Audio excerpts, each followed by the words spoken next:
तैमूर के हमले से दिल्ली सल्तनत के कई टुकड़े हो गए थे। इस मौत की नींद से जागने में दिल्ली को काफी वक्त लगा, और जब जागी भी तो दिल्ली एक बड़ी सल्तनत की राजधानी नहीं रही थी। तैमूर के आक्रमण के बाद उत्तर भारत कमजोर और बंटा हुआ रहा। इससे कहीं अच्छी हालत में था दक्षिण भारत, जहां का सबसे बड़ा राज्य था विजयनगर। इत्तेफाक से कई विदेशी यात्री विजयनगर आए और उन्होंने अपने सफरनामों में शहर और राज्य के बारे में काफी कुछ लिखा। इन ब्यौरों से लगता है कि शहर काफी खुशहाल और सुंदर था। मध्य एशिया के अब्दुल रज़ाक लिखते हैं, यह शहर ऐसा है जैसा न किसी ने देखा न सुना होगा। सारी दुनिया में इसका सानी नहीं है। अब्दुल रज़ाक ने शायद ज्यादा बड़े शहर नहीं देखे होंगे, इसलिए विजयनगर को देखकर वो वाकई बहुत हैरान हुआ। उसके बाद आया एक यात्री, दुनिया भर में घूमा था। वो था पुर्तगाली डोमिंगो पायस, जो 1522 में विजयनगर आया।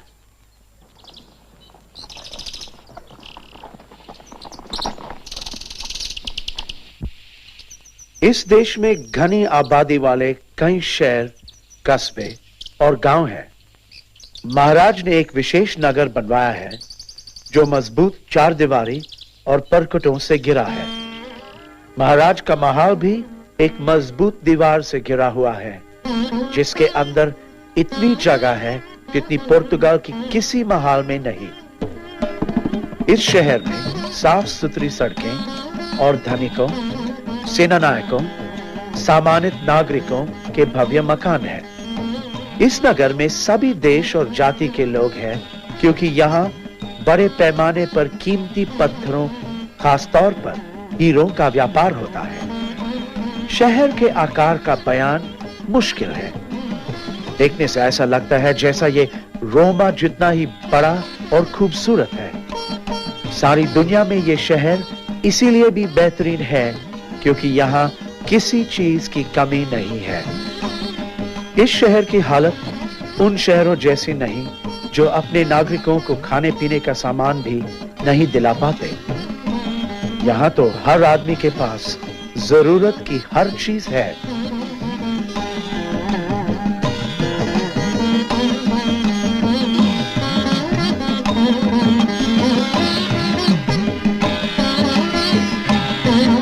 पायस ने विजयनगर के शासक के बारे में भी लिखा है। वो दक्षिण भारत के इतिहास के महान शासकों में था। उसका योद्धाओं में बड़ा नाम था। एक ऐसा योद्धा जो दुश्मनों से भी नरमी से पेश आए। एक ऐसा राजा जो साहित्य और कला का सरपरस्त था, जो एक हर दिल अजीज और दरिया दिल राजा था, जिसकी याद अब तक दक्षिण में ताजा है। उसका नाम था कृष्णदेव राय।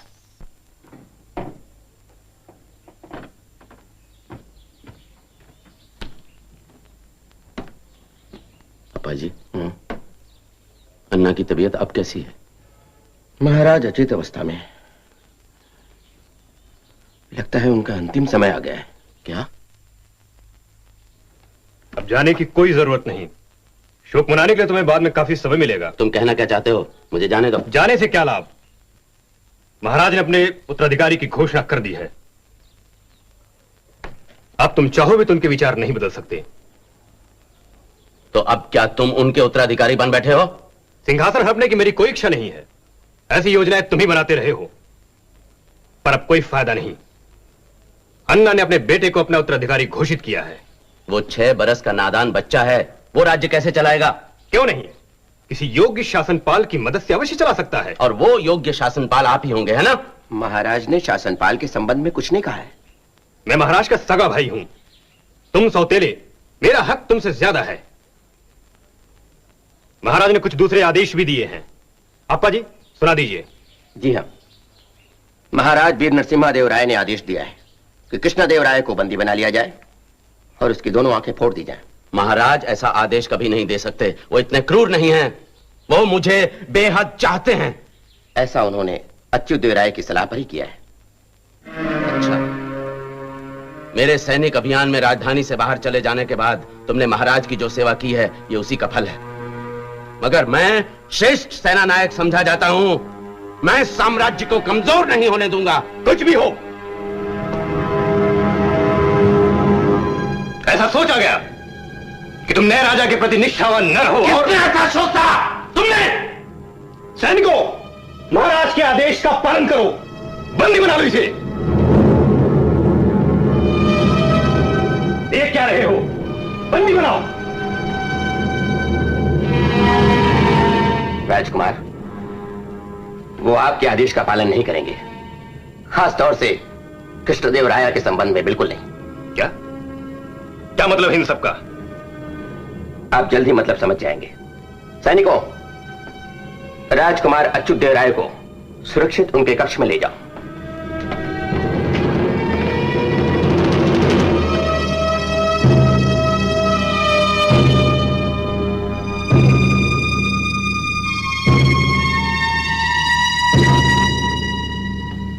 अब्बा जी, मुझे तो लगा कि आप मुझे बंदी बना ही लेंगे। और आपकी आंखें फोड़ दूंगा। मैंने आपको महाराज का आदेश सुनाया है, ये तो नहीं कहा कि मैं उसका पालन भी करूंगा। मैं आपके स्नेह और निष्ठा का बहुत आभारी हूं। मैं साम्राज्य के प्रति निष्ठावान हूं। विजयनगर के सिंहासन पर एक बच्चे को नहीं, बल्कि आप जैसे एक समर्थ व्यक्ति को बैठना चाहिए। तलांगुतक धिकुतक तधिगिणतुम धिगुणांगुतक ताहतकिटतक धित्तलांगुतक तलांगुधित्तक झम तरिकिटतक तरिकिटतक तकिकिटतक तधिगिणतुम तधिगिणतुम तधिगिणतुम। राजाधिराज वीर प्रतापी श्री कृष्ण राय भूप। राजाधिराज वीर प्रतापी श्री कृष्ण राय भूप। श्री कृष्ण राय भूप। सकलांध्र निखिल कर्नाटक भू नवरत्न खचित सिंहासनाधिप संगीत नृत्य शिल्प। श्री कृष्ण राय भूप। श्री कृष्ण राय भूप। कलपिटु हसपटु महादेवी नर्तन कर दिखलाएगी। झांझर रव से कंकण ध्वनि से मंडूक सरस गाथा। मंडूक सरस गाथा। तक किट तक तधिगिणतुम तधिगिणतुम तधिगिणतुम। हे माधवी, पूर्व जन्म में संग रावण के परिणय निर्णय करके शपथ ली मन ही मन में। मंदोदरी ने पर विधि की लीला से वो मंडूक बनी।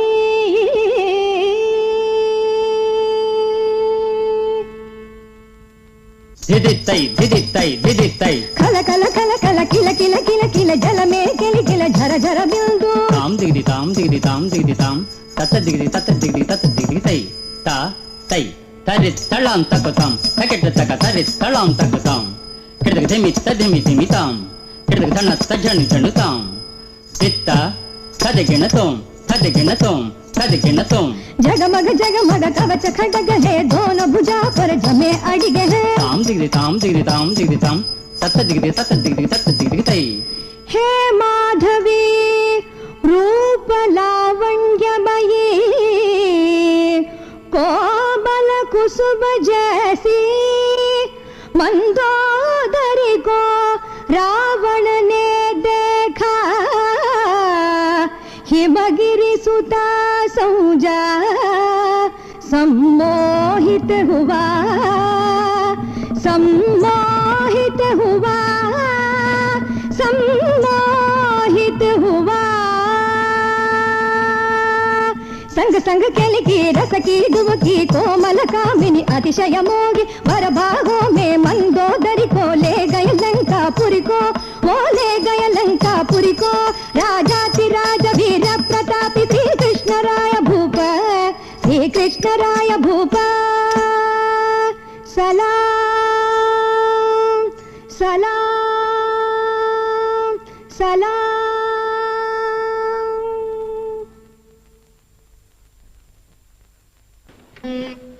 चंद्रगिरी किले में सभी प्रबंध भली भांति पूरे हो चुके हैं ना?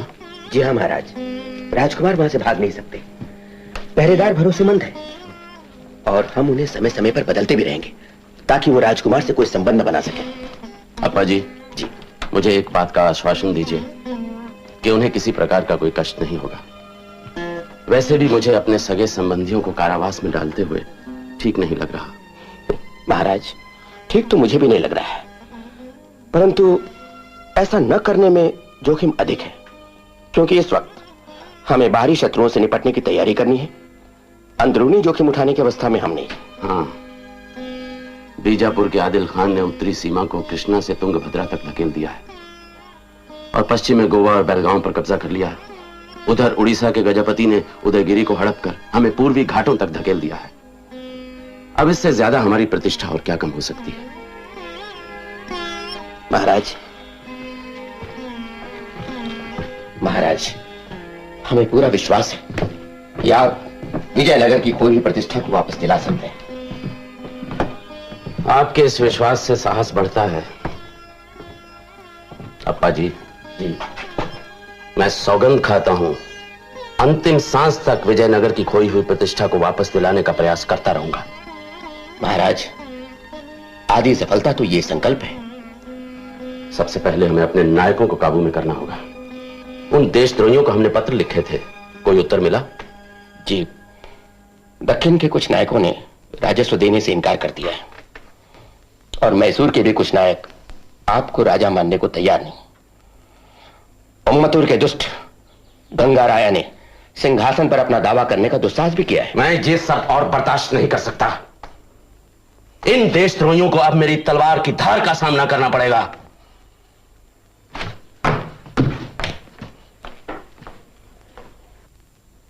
एक राजा को अपने बंदरगाहों का संचालन करना चाहिए जिससे व्यापार में वृद्धि हो सके।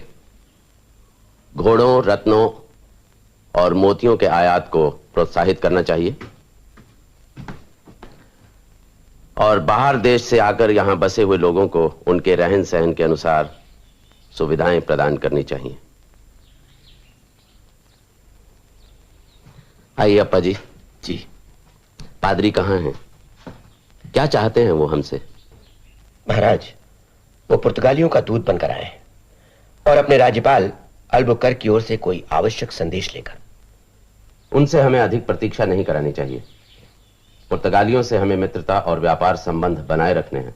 पर महाराज, हमें उनसे सावधान भी रहना चाहिए, क्योंकि पुर्तगाली केवल व्यापारी बनकर ही संतुष्ट नहीं है।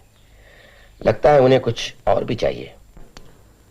देखिए, उनके शत्रु कालीकट के सामुद्री और बीजापुर का आदिल खान है। ये हमारे भी शत्रु हैं। मेरे विचार से तो इस समय हमें पुर्तगालियों का साथ देना चाहिए। पर महाराज, हमारे सारे नायक पुर्तगालियों से समझौता करने को तैयार ना होंगे, बल्कि उनमें से कुछ बीजापुर के आदिल खान से संधि करना अधिक पसंद करेंगे। हमारी संधि बहमनी सुल्तान महमूद शाह के साथ है और वो परेशान है अपने नायक आदिल खान से, जिस पर उनका कोई नियंत्रण नहीं रहा। इस समय आदिल खान से संधि का कोई मतलब नहीं, तब तक नहीं जब तक हम इस आदिल खान को उसकी असली जगह न समझा दें। मगर ठहरिए, पहले हमें यह जानना चाहिए कि ये पादरी जी क्या प्रस्ताव लेकर आए हैं। जी महाराज।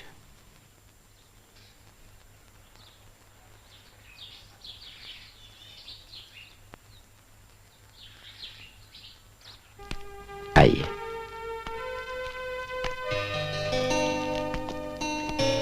आइए।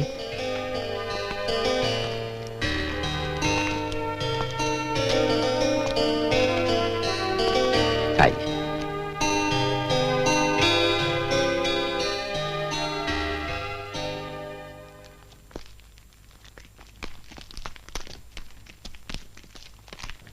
आइए, आपका स्वागत है।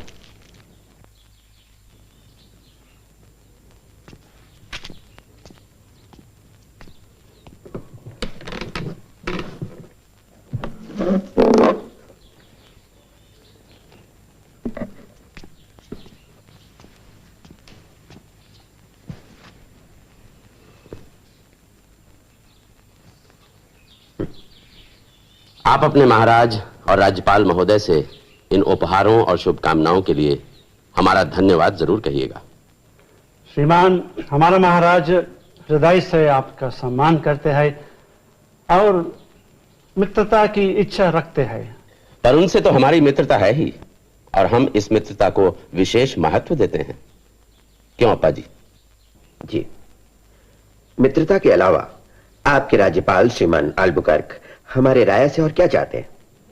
हम शांति और मित्रता की भावना के साथ आपके देश और यहाँ के व्यापार के बारे में कुछ जानना चाहते हैं। इसके बदले हमें और क्या मिलेगा? हम अपने जहाजों में हॉर्मुज और दूसरे स्थानों से घोड़े लाया करते हैं, जो अरबी घोड़े से कुछ अच्छे होते हैं। हम वचन देते हैं कि जो भी घोड़े लाएंगे सब आपको ही बेचेंगे, आपके शत्रु को एक भी नहीं। यह आपकी उदारता है। वैसे अरबों के साथ भी हमारा ऐसा ही समझौता है। वो जितने भी घोड़े हमारे बंदरगाह पर लाते हैं, हम सारे के सारे खरीद लेते हैं। इतना ही नहीं, अगर कोई घोड़ा राह में मर जाए तो उसकी पूंछ दिखा देने पर ही हम उसकी कीमत दे देते हैं। ये आपके बड़ापन है श्रीमान। पर क्या क्या आपको हमारा प्रस्ताव ठीक नहीं लगा? नहीं, मैं ये कहना चाहता हूं कि घोड़े के अलावा हम और बहुत कुछ दे सकते हैं। तोप, बंदूकें, एटसेट्रा। इसका लाभ तभी होगा जब आप इन हथियारों को चलाना सिखाने वाले भी भेजेंगे। राज्यपाल की ओर से कहता हूं, यह भी संभव हो जाएगा। अच्छा प्रस्ताव है, हम इस पर विचार करेंगे। सुना है आप लोग अरब सौदागरों से युद्ध करना चाहते हैं। उनके साथ हमारा धार्मिक झगड़ा है। कालीकट के जामोरिन और आदिल खान न केवल आपके लेकिन हमारे भी शत्रु है। ये लोग अरब सौदागरों को शरण देते हैं। आपके और हमारे शत्रु एक ही है श्रीमान जी। सुना है कि आप हमारे ही देश में अरबों से युद्ध करना चाहते हैं। आपके आगे और सहायता के बिना नहीं। यदि आप हमारे साथ हैं तो हम आदिल खान को गोवा से हटा सकते हैं। हमें यह भी मालूम हुआ है कि पुर्तगाली स्वयं गोवा पर आग गड़ाए बैठे हैं। जी नहीं, हम ऐसा कोई काम नहीं करेंगे जिसमें आपकी थोड़ी सी भी हानि होती हो। गोवा हमारा है, समय आने पर हम उसे स्वतंत्र करा ही लेंगे। अवश्य श्रीमान, अवश्य। एक छोटा सा निवेदन और है। हमें एक सुरक्षित बंदरगाह की जरूरत है जिसमें हमारे जहाज रुक सके। हम आपके प्रस्ताव पर विचार करेंगे और आपके राज्यपाल को अपना निर्णय दूत के जरिए भिजवा देंगे। किंतु अभी कुछ दिन आप हमारे विजयनगर में राजकीय अतिथि बनकर रहिए और यहां की सुख सुविधा का आनंद उठाइए।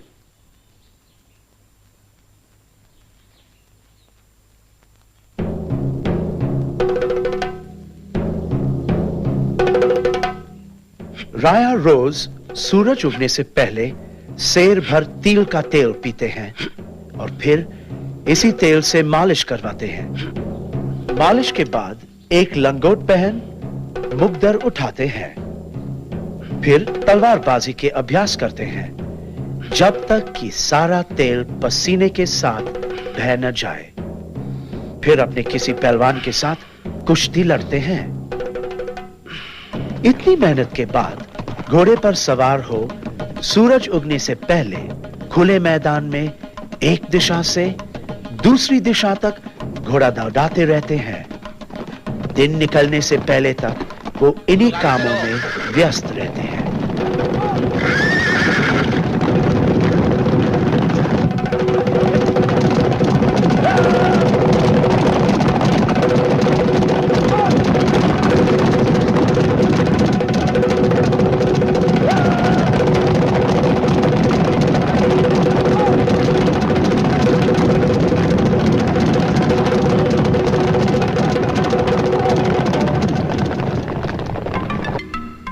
मलाया के ऐतिहासिक दस्तावेज हिकायत हांगतुआ में मलेशिया से आए हांगतुआ नाम के एक दिलचस्प यात्री का जिक्र मिलता है।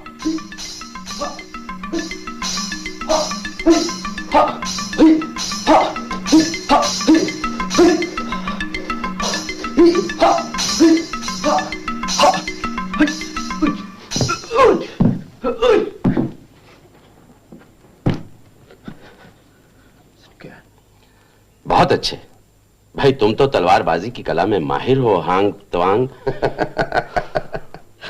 भाई तुम्हारे नाम का उच्चारण कुछ कठिन है। आप मुझे लक्ष्मण भी कह सकते हैं महाराज। अच्छा, किंतु ये तो भारतीय नाम है। क्या ये नाम तुमने यहाँ आने के बाद रखा है? जी नहीं, हमारे देश मलाय में भी भगवान राम और उनके भाई लक्ष्मण की कथा मशहूर है। क्या तुम्हारे मलया में सभी सैनिक तुम्हारी तरह तलवारबाजी जानते हैं? जी नहीं महाराज, बहुत कम। सिर्फ महाराज द्वारा चुने हुए कुछ अच्छे सैनिक ही, और उन सैनिकों को हमारे यहाँ सम्मान भी बहुत है। भाई ये तो बहुत अच्छी बात है। अप्पा जी, क्या हम लक्ष्मण को अपने कुछ चुने हुए सैनिकों को ये कला सिखाने के लिए नियुक्त कर सकते हैं? तो महाराज, खेल तो बहुत अच्छा है, पर हमारे लिए इसका कोई उपयोग नहीं है। ये बात सही है। आजकल युद्ध का निर्णय तलवार और तलवारबाज की प्रतिभा पर निर्भर नहीं करता। पर महाराज, अंतिम समय में तलवार ही काम आती है। भाई हम कोई तलवार फेंकने के लिए थोड़ी कह रहे हैं। अच्छा लक्ष्मण, क्या तुम हमारे कुछ चुने हुए सैनिकों को यह कला सिखा सकते हो? अवश्य महाराज, ये तो मेरे लिए सम्मान की बात होगी।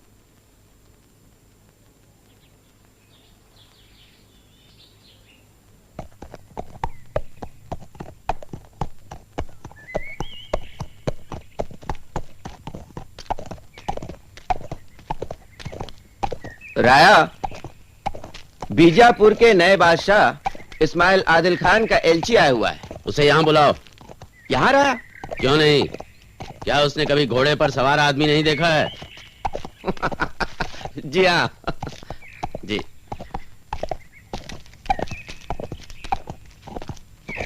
आदाब हुजूर।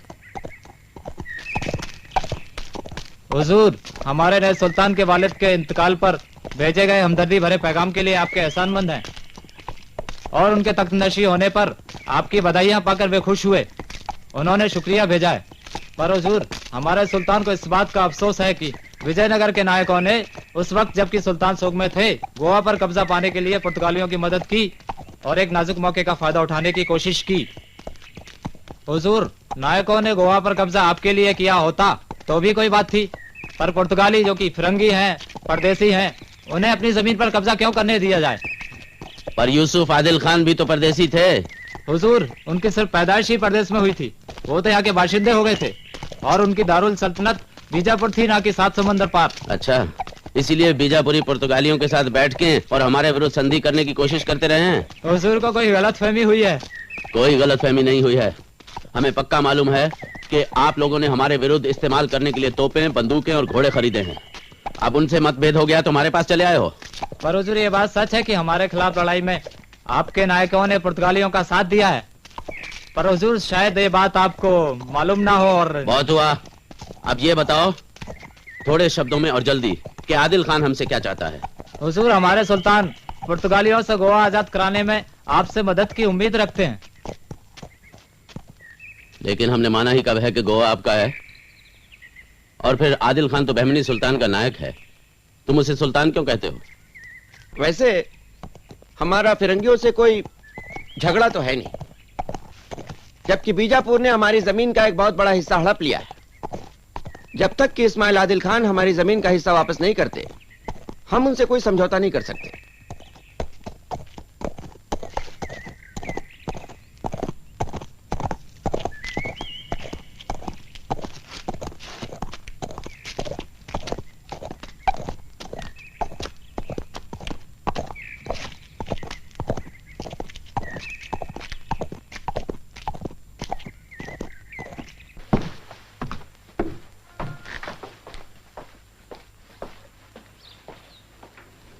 जी, मैं उस गीदड़ गंगाराया से निपटने तक साम्राज्य का भार आपके कंधों पर डाल रहा हूं।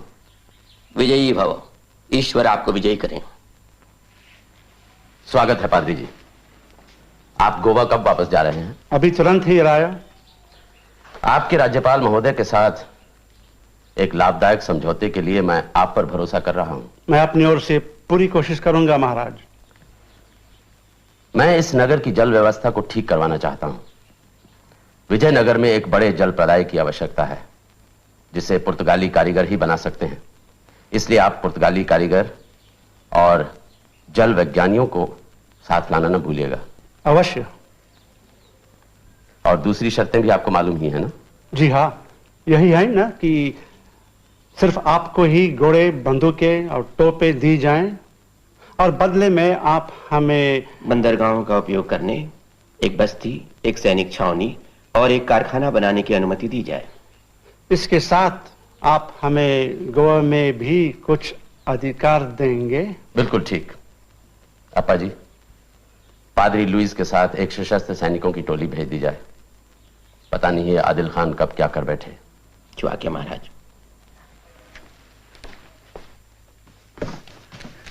राया, खुशखबरी है राया। कहो। उम्मतुर का गंगा राया मारा गया। कैसे? पीछा करते हमारे सैनिकों से डरकर भागता हुआ वो कावेरी में डूब मरा।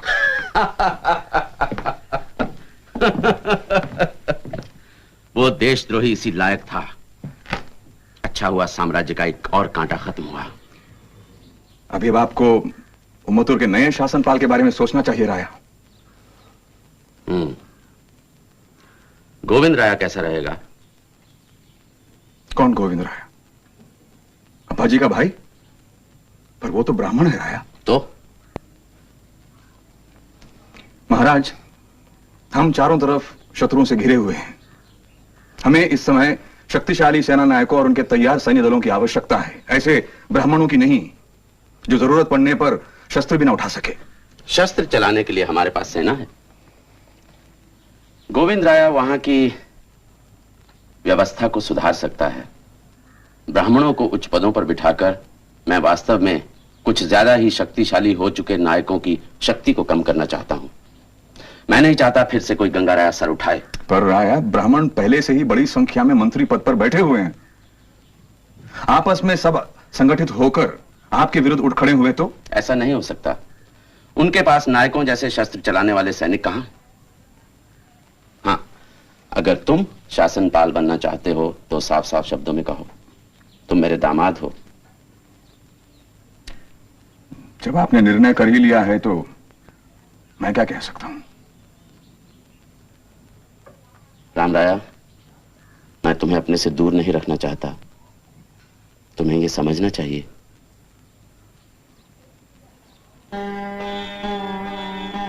पढ़िए जो लिखा है।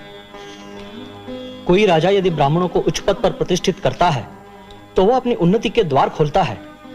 जोखिम उठाकर भी ब्राह्मण अपने कर्तव्य पथ पर इसलिए डटा रहता है कि क्षत्रिय और शूद्र अधिकारी उसे हंसी का पात्र न बनाए, और इसलिए भी ताकि वह दूसरे ब्राह्मण अधिकारी की दृष्टि से गिर न जाएं। बिल्कुल ठीक। आपने बिल्कुल उन्हीं शब्दों में लिखा है जो मैंने कहे थे। इस बार कोई भूल नहीं हुई। आगे लिखिए। राजा के सेवकों के भोजन में से यदि एक कौर भी कम हो जाए तो वो राजा को कोसने लगते हैं। क्या राजा का कोई मित्र होता है? साथ दे रहे व्यक्ति पर अपनी पकड़ ढीली ना होने देना क्या बुद्धिमानी का काम है? बुद्धिमानी का काम वो है पकड़ ढीली किए बिना मित्र को साथ रखा जाए। उस पर आप विश्वास भले ही ना करें, किंतु उसके साथ सदैव अच्छा व्यवहार करें। कहिए अप्पा जी, क्या बात है? मैंने आपके लेखन कार्य में विघ्न डाला, इसके लिए मैं क्षमा प्रार्थी हूं। अवश्य ही महत्वपूर्ण कार्य होगा, कहिए। जी हाँ, बहमनी सुल्तान महमूद शाह का गुप्त संदेश प्राप्त हुआ है। आदिल खान ने उन्हें बंदी बना रखा है। उन्होंने आपसे विनती की है कि आप उनकी सहायता करें और उन्हें मुक्त कराएं। आदिल खान को नीचा दिखाने का यह अच्छा मौका है।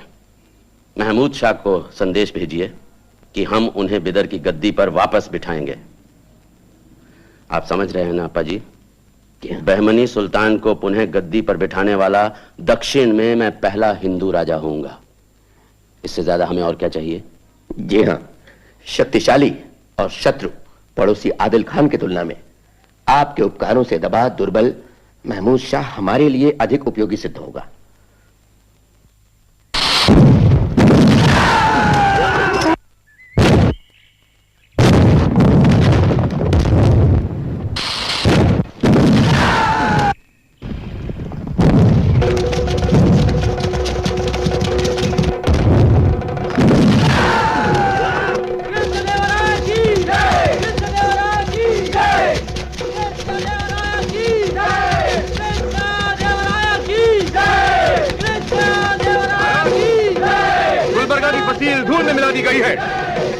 आदिल खान की राजधानी पूरी तरह नष्ट हो चुकी। इस धरती पर हल चलवाइए और इसमें अरंडी बो दीजिए।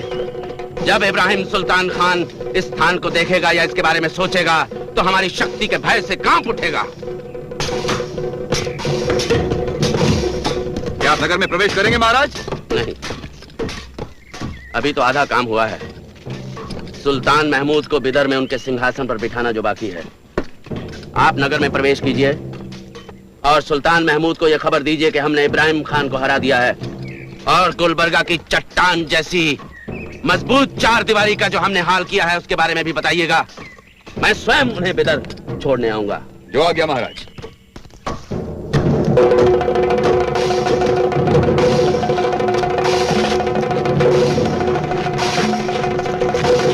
महाराज, विजय की स्मृति में और महमूद शाह को बीदर का सिंहासन वापस दिलाने के कारण आपको यवन स्थापनाचार्य की उपाधि स्वीकार कर लेनी चाहिए। बिल्कुल ठीक, ये उपाधि महाराज को शोभा देती है। अप्पा जी, अब तुरंत पूर्वी सूबों के नायकों से कहिए कि अपने सैनिक दलों के साथ तैयार हो जाएं। हमें उदयगिरी के साथ युद्ध करना है।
विजयनगर के कायरों, लौट जाओ, आगे बढ़ो, धावा बोलो। इन मुट्ठी भर कलिंग सैनिकों से हंसी उड़वाते किले को घेर कर खड़े रहने से कोई फायदा नहीं। चलो। महाराज, मुश्किल ये है कि किले तक पहुंचने के लिए सिर्फ एक ही सड़क है और वो भी काफी संकरी और चट्टानों के बीच से गुजरती है। हमारे सैनिक जैसे आगे बढ़ते हैं तीर के शिकार हो जाते हैं। हाँ, अगर हम के सैनिकों को भूखा मरने की हालत तक पहुंचा दें तो ही वो हार मानेंगे। तो क्या उम्र भर इन चट्टानों पर बैठकर हम कलिंग सैनिकों के भूखे मरने का इंतजार करते रहेंगे? करो हमला। कोई और उपाय सोचा जाए। उपाय तो है राया, कीमती भी है और कठिन भी। कोई बात नहीं अप्पा जी, इस किले को जीतने के लिए अगर हमें चट्टानों को भी खिसकाना पड़ा तो भी कोई चिंता की बात नहीं। राया, हमें करना भी वही पड़ेगा। क्या कह रहे हैं अप्पा जी? क्या हम इन चट्टानों को तोड़कर रास्ता बनाएं? राम राया, चट्टानों को फोड़कर नहीं, अगर हम लकड़ी के पटरों और मिट्टी से सलामी बनाकर किले की दीवार तक पहुंच गए तो फिर हम चारों तरफ से उन पर धावा बोल सकते हैं। जो आ गया राया। लिपिक। आ गया महाराज। लिखिए भाई, लिखिए। एक राजा को शत्रु के साथ युद्ध जीतने की भीष्म प्रतिज्ञा कभी नहीं करनी चाहिए। शत्रु पर आक्रमण करने के लिए जब वो अपनी सेना के साथ जा रहा होता है, या तो वो अपने उद्देश्य में सफल हो सकता है और या असफल। यह भी हो सकता है कि भविष्य में उसका उद्देश्य पूरा हो, तत्काल नहीं। एक राजा को राजनीतिज्ञ होना चाहिए या युद्ध का प्रेमी?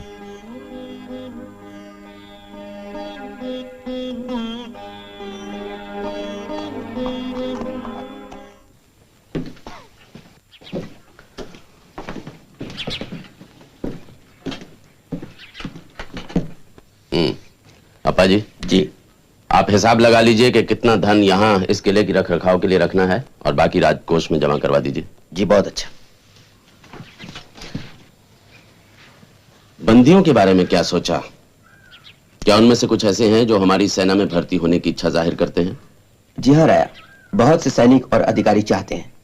तो उन्हें रख लीजिए, किंतु उन्हें उड़ीसा की सीमा से दूर रखा जाए और साथ साथ नहीं, बचे हुए बंदी जो अभी भी गजपति के प्रति निष्ठा रखते हैं उन्हें बंदी घर में ही रहने दीजिए, लेकिन उदयगिरी में नहीं।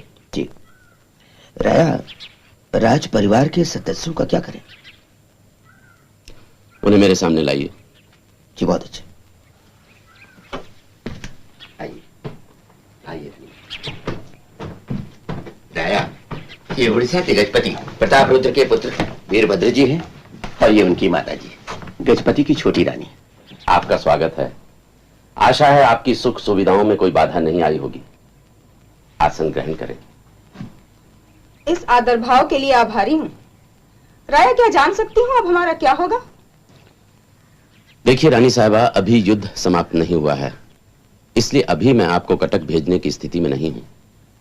गजपति के साथ अंतिम समझौते तक आपको प्रतीक्षा करनी होगी। पर इस बीच हमारा क्या होगा? आप हमारे साथ रहेंगे और क्या। क्या युद्ध बंदियों की तरह? नहीं, एक राजकीय अतिथि की तरह। अप्पा जी, रानी साहिबा और कुंवर के साथ सम्मानित व्यवहार किया जाए। इनकी सुख सुविधाओं में किसी प्रकार की कमी नहीं आनी चाहिए। जो आज्ञा राया।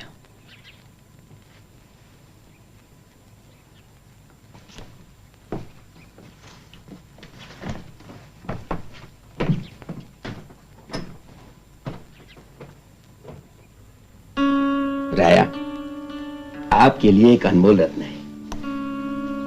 ये बाल कृष्ण की ये मूर्ति मुझे किले के राजकक्ष से मिली। ये तो बेजोड़ है। मुख पर अद्भुत मुस्कान है। जी।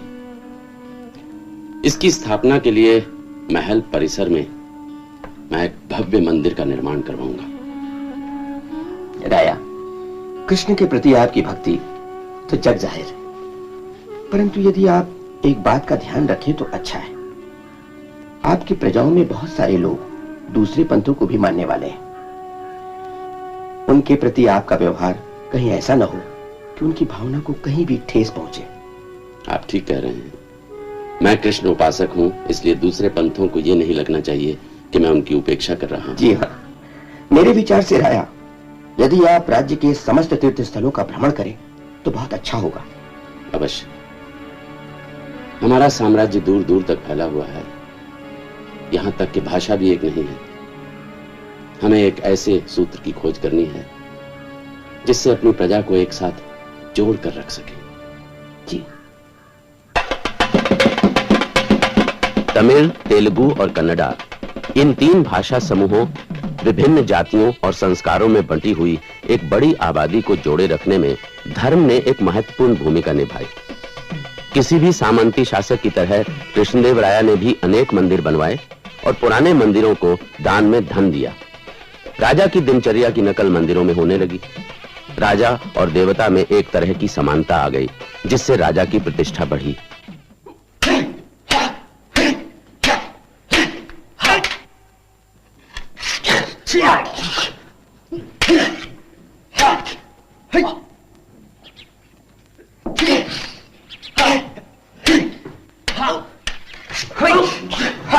लक्ष्मण। आज्ञा स्वामी। भाई, अभ्यास बहुत हुआ। अब मैं तुम्हारी एक सच्ची लड़ाई देखना चाहता हूं। जब चाहे श्रीमान, पर यह मुकाबला बराबरी का नहीं होगा। आपके यहां कोई नहीं है जो मुझसे लड़ सके। अच्छा, ये गर्व? गर्व नहीं, सच्चाई है महाराज। बताइए, आपने किस योद्धा के साथ आप मुझे मुकाबला करने के लिए कहेंगे? देखो भाई, हमारे यहां तो कोई ऐसा योद्धा है नहीं, मैं कुंवर वीरभद्र के साथ तुम्हारे मुकाबले की बात सोच रहा था।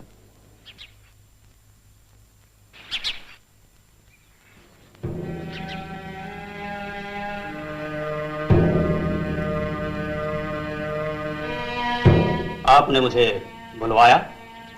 सुना है तुम तलवारबाजी में माहिर हो, सर्वश्रेष्ठ हो। क्या सचमुच तुमने इतनी महारत हासिल की है? एक हारे हुए सैनिक को अपनी वीरता का बखान शोभा नहीं देता महाराज। देखो, उदयगिरी की लड़ाई एक और बात थी।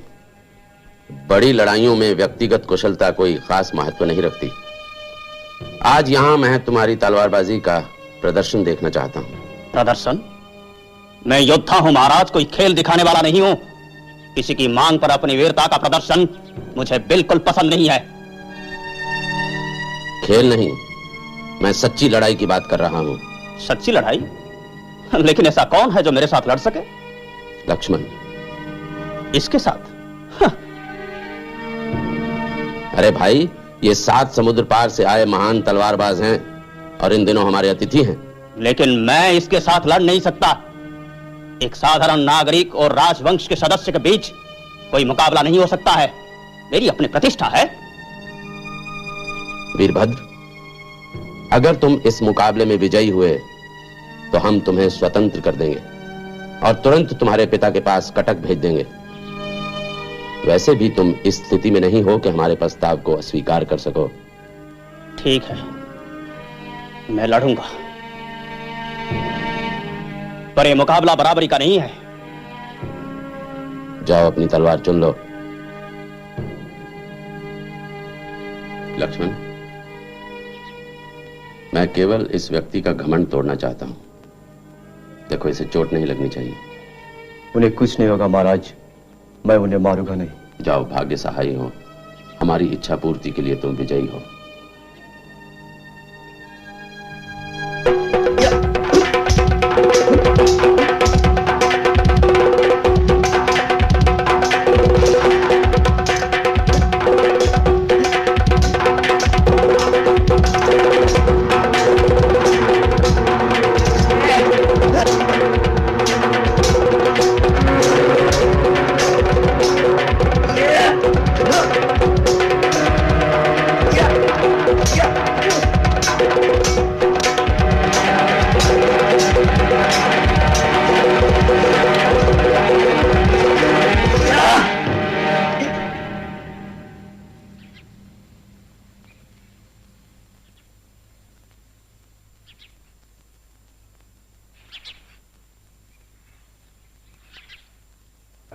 बहुत अच्छे लक्ष्मण, बहुत अच्छे।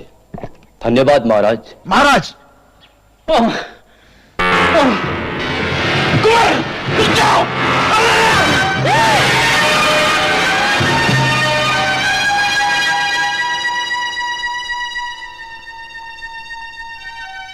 मैंने ऐसा कभी नहीं चाहा था।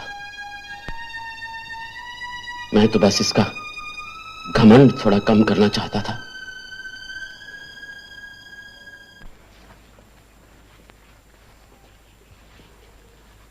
महाराज, कुंवर वीरभद्र की मृत्यु के पश्चात गजपति प्रताप रुद्र काफी टूट चुके हैं। उन्होंने शांति समझौते की याचना करते हुए एक बार फिर से संदेश भेजा है। उनके साथ संधि प्रस्ताव को अंतिम रूप देने का सही समय आ गया है। उन्हें लिखिए कि हमें यह स्वीकार है, किंतु संदेश वाहक के हाथ यह संदेश न भेजें। हम उनकी रानी को कटक वापस भेज देते हैं और साथ ही समझौते का स्वरूप भी। हमें गजपति पुत्री कलिंग कुमारी के साथ विवाह का प्रस्ताव भी स्वीकार है। रानी को पूरे सम्मान और सद्भाव के साथ सारी बात समझाकर विदा कीजिए। जो आज्ञा महाराज।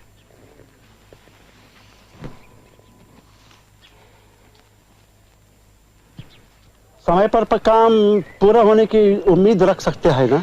जरूर। यहाँ के कारीगर काफी होशियार हैं। हमने जो नक्शा तैयार किया है उसे शक्ल देने में ये लोग जरूर सफल होंगे। देखो, काम अच्छा और समय पर पूरा होने की आवश्यक है।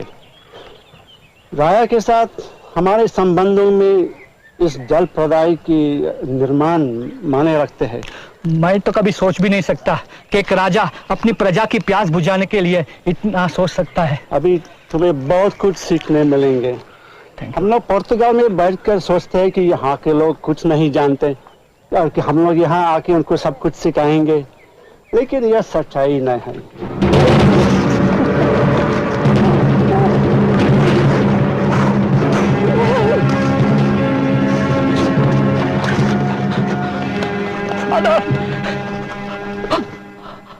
अप्पाजी, हत्यारों का पता चला या नहीं? महाराज, सूर्यास्त तक उन्हें बंदी बना लिया जाएगा। ये सब और नहीं सहा जा सकता। देश की राजधानी में देश के अतिथि की हत्या। आदिल खान को इसका मूल्य चुकाना होगा।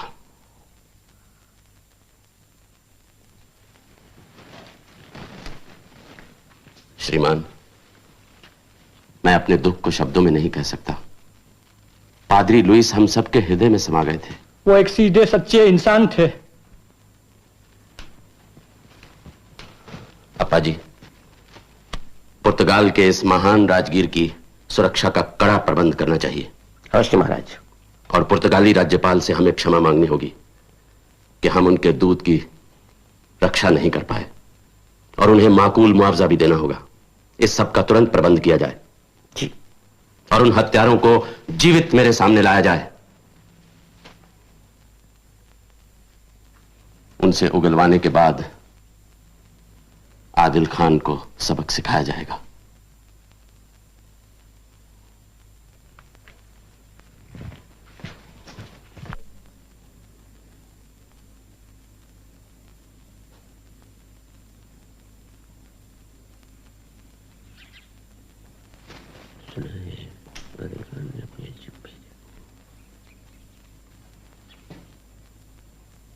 ये कौन है अप्पा जी? सुल्तान इस्माइल आदिल खान की तरफ से मैं विजयनगर राया रायन महाराज कृष्णदेव राया को खैर ख्वाही का पैगाम लेकर आया हूं। मगर आपसे पहले किसी मंत्री से मिलने के लिए कहा गया था ना? जनाब, गुस्ताखी माफ करें। दरअसल चलते वक्त मुझे हिदायत दी गई थी कि मैं सिर्फ वाली विजयनगर को ही अपना संदेशा सुनाऊं। मगर यह कोई ढंग नहीं है। जनाब, ये तो मुझे भी मालूम है, पर ये एक बादशाह के नाम दूसरे बादशाह का सीधा पैगाम है। ये किस बादशाह का संदेश लेकर आए हैं? हुजूर, मैं बीजापुर के बादशाह इस्माइल आदिल खान शाह का एलची हूं। अच्छा, जबरदस्ती सल्तनत हड़पने वाले आदिल खान अब अपने आप को शाह कहने लगे हैं। ठीक है, संदेशा सुनाओ। मेरे आका राया रायन के साथ सुलह और अमन कायम करने की ख्वाहिश रखते हैं। मुझे समझौते की शर्तें तय करने के लिए भेजा गया है। आदिल खान हमसे समझौता करना चाहता है, जबकि हमने उसे युद्ध में हरा दिया है। जाओ और जाकर उससे कहो कि वो यहां आए और हमारे सामने गिरकर हमारी कदमबोसी करे, तब शायद हम अमन और समझौते की बात सोच सके। ये हमारी शर्त है। जाओ जाकर कह दो उससे।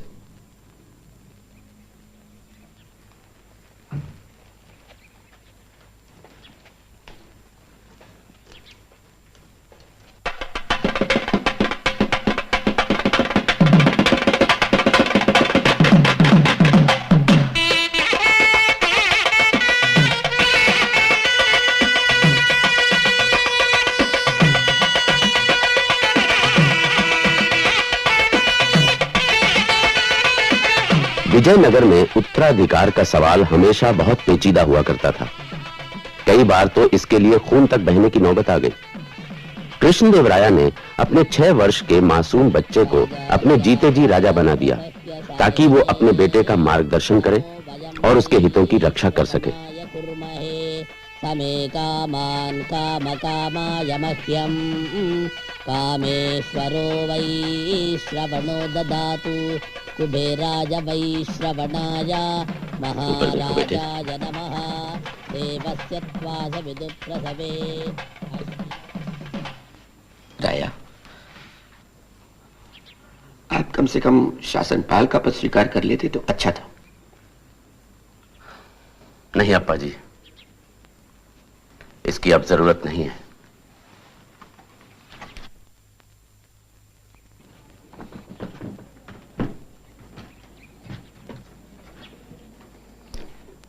अब मेरा पुत्र विजयनगर का राजा है। मैं उनके दूसरे मंत्रियों की तरह एक मंत्री होकर रहना चाहता हूं। पर अप्पा जी, आप प्रधानमंत्री के पद पर ही रहें और नए राजा की वैसे ही सेवा करें जैसी आपने मेरी की है। राया, मैं वचन देता हूं, परवर कुछ नहीं अप्पा जी। सत्ता परिवर्तन के लिए यह समय हर तरह से उपयुक्त है। आदिल खान के हार जाने से वातावरण शांत है, साम्राज्य में स्थिरता है, सीमाएं सुरक्षित हैं। अब मैं अपने आप को भगवान कृष्ण की उपासना और किताबें लिखने के काम में लगाना चाहता हूं। जिन कार्यों को समय न मिलने के कारण मैं नहीं कर पाया, उन्हें आप पूरा कीजिए।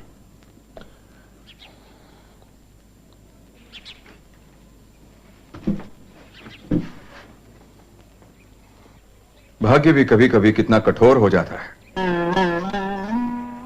राज्याभिषेक के 2 दिन बाद ही महाराज अस्वस्थ हो गए। ज्वर ने इन्हें निचोड़ कर रख दिया है। बैती जी, क्या कोई ऐसी औषधि नहीं जिससे ज्वर कम हो जाए? मैंने सारे प्रयत्न कर लिए हैं स्वामी, पर कोई औषधि असर नहीं कर रही। ये क्या कह रहे हैं आप?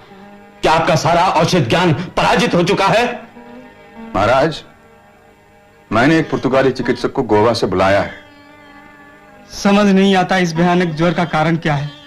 अद्भुत ताप चढ़ा है। राजवैद्य जी, क्या यह हो सकता है कि इनके भोजन में कुछ मिलाया गया हो? कुछ कहा नहीं जाता। विष के लक्षण भी साफ नहीं है। पर ऐसी कोई संभावना है? निश्चित रूप से कह सकना संभव नहीं, पर किसी संभावना से इनकार नहीं किया जा सकता। ये क्या कह रहे हैं आप? महाराज, राया, मुझे संदेह है कि राजराजन को किसी ने विष दिया है। ऐसे अबोध बालक को कोई क्यों विष देगा, जबकि गद्दी के सब दावेदारों को हम पहले ही चंद्रगिरी किले में बंदी बना चुके हैं। हो सकता है कोई किसी को अपने लाभ के लिए और अपने इशारों पर नचाने के लिए राजा बनाना चाहता हो।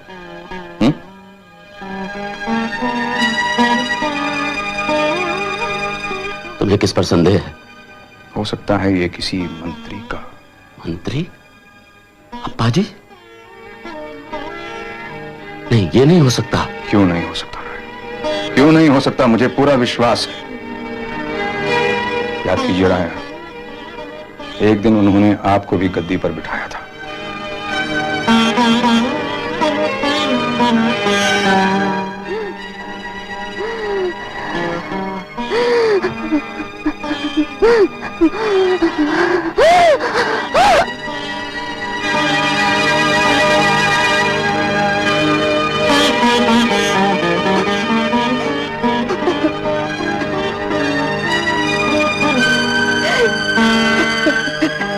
ले जाओ इसे। मैं इस नीच का चेहरा भी नहीं देखना चाहता। राया, इस वक्त आप दुखी और उत्तेजित हैं, इसलिए आप सच्चाई को नहीं जान पाएंगे। सच्चाई यह है कि तुम देशद्रोही हो, राज हत्या करने वाले नीच षड्यंत्रकारी। अगर आपको ऐसे लगता है तो मुझे सूली पर चढ़ा दीजिए। तुम इसी लायक हो। मैं सिर्फ इसलिए ऐसा नहीं कर रहा कि ब्रह्म हत्या का पाप मैं अपने सर पर नहीं लेना चाहता। ले जाओ इसे, आंखें फोड़कर काल कोठरी में डाल दो इसे। जान बच रही है, यही बहुत है अप्पा जी। अगर मैं होता तो कभी जीवित नहीं छोड़ता। अगर आपको भी बोलने का अधिकार है तो राया, न्याय की आशा करना व्यर्थ ही है। ले जाओ इसे, ले जाओ।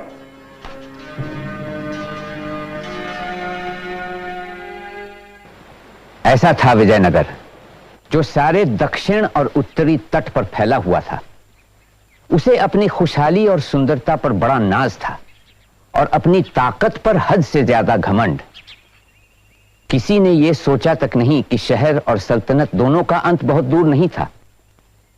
पायस की यात्रा के सिर्फ 43 साल बाद ही अचानक विजयनगर पर खतरे के बादल मंडराने लगे। विजयनगर से ईर्ष्या करने वाली दक्कन की बाकी रियासतों ने संगठित होकर विजयनगर को खत्म करने की तैयारी की। इसके बावजूद विजयनगर बेवकूफी की हद तक अपनी ताकत के नशे में चूर था, पर जल्द ही उसका विनाश हुआ जो मुकम्मिल और भयानक था। हिरण्यगर्भात् समवर्तताग्रे भूतस्य जातः पतिर्